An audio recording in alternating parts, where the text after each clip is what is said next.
alam namin na malapit na and nasabi naman namin yung lahat ng gusto namin.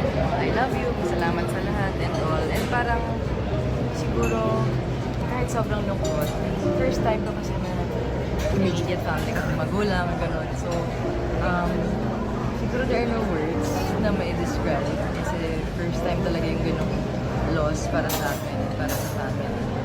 But at the same time, for me, kahit sobrang hirap, may peace and freedom. Dahil parang feeling ko, nakalaya siya dun sa sakit mo, sa paghihirap. So, kaya parang no more suffering, no more pain.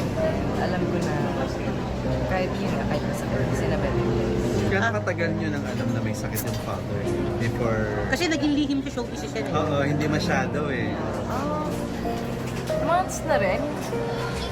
Hindi ko naging kwento kung anong specific. Pero ilang months na rin. Ilang months siya. Okay. How you will describe ka sa dad, sa father? Sobrang bibo, sobrang protective. Stage father. Hindi kami yung masyadong words in terms of like, I love you, I miss you. Pero nandyan siya palagi. And love language niya, acts of service. So, kunyari, nasa labas siya, iisipin niya anong pagkain gusto ko. Or kunyari, sasabihin ko, gusto ko yung chocolate bar. Bibili siya ng sobrang dami. As in, like, OA naman, like, ganun siya yung maalala niya kung ano gusto mo. Then, syempre, nung nag-showbiz ako, gusto niya malaman lahat ng update.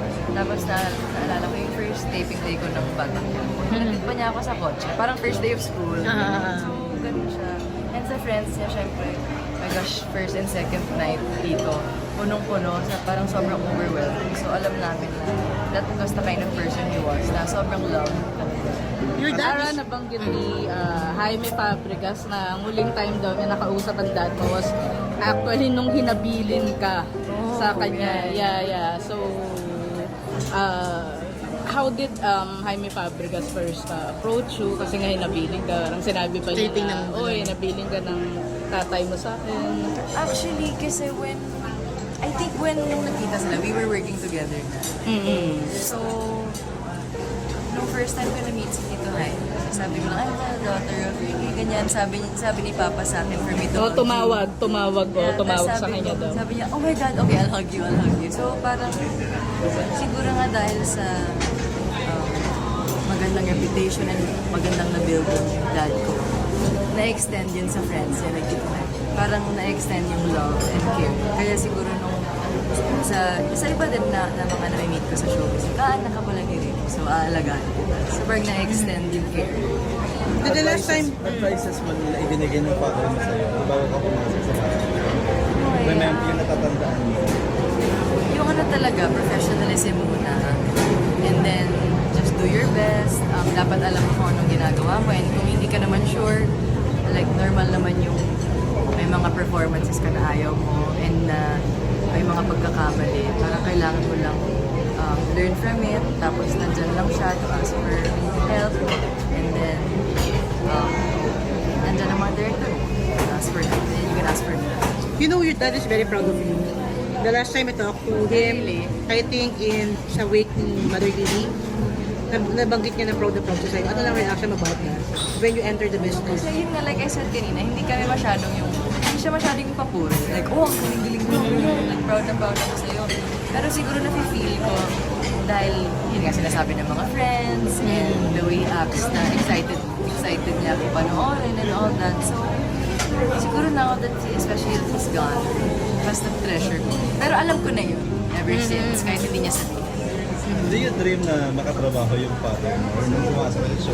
Sana nagkaroon ng chance. Iba na parang natatakot or na-intimidate ka lang. Hindi, actually talagang intimidated ako. And kahit sa mom ko, alam kong nape-pressure ka pa rin.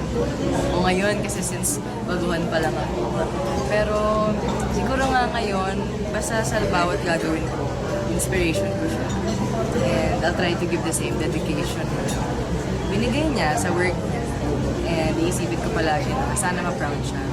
Ricky, ano kasi si Ricky nagbigay siya ng parang statement na nakiusap siya sa mga nagpapakalat ng mga pictures sa hospital na habang ano lang ang reaction about it na kumalat pa rin siya na na ang dami pa rin nagkalat ng pictures na yun? Yeah.